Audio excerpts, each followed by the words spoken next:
Moksha, I want to know that when it comes to self-esteem, a lot Mhm. of them, they have low self-esteem. How can one work on that?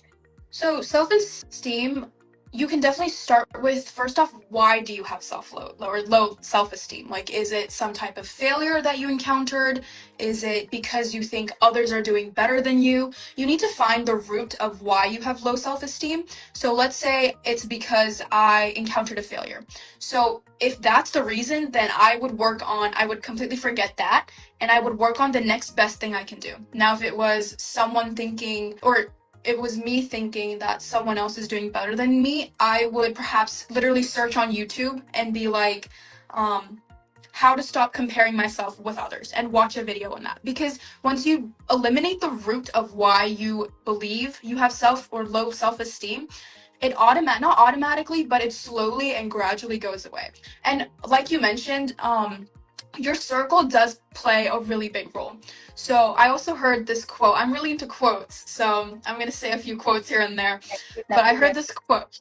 I love this quote. It was something along the lines, "If your circle doesn't inspire you, it's not a circle, it's a cage." Wow. So you should always have people around you that inspire you, bring you peace, help you motivate your goals. If they're detracting from your future and if they're pushing you away from things you want to do, it's not the right circle. And bringing on to that, you don't always have to have a perfect circle, because especially me, I would say the last few years I realized sometimes at the stage you are in your life, you're just not going to find the right people, and that's okay. So you need to be okay with being alone and being in solitude until you find the right people.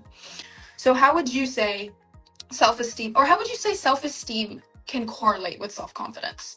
Like, or what is the difference? What are the similarities there? So, what I personally feel is that if you are feeling good about yourself, if Mm-hmm. you know that you're worthy enough, if you know that you do a lot, you know that you can do a lot about you, you have achieved a lot, and you know your worth. And I think that back then, if you know who you are, if you know what you can do, you know that you know that what is your strength, and I think automatically your self-esteem boosts up, right? And it is completely correlated on the other hand, because when you feel the sense of achievement, automatically your self-confidence will boost up. But on the other hand, when you beautifully said, Moksha, that when someone compares themselves to some other's journey, right, when it is self-comparison, the self-esteem automatically goes down.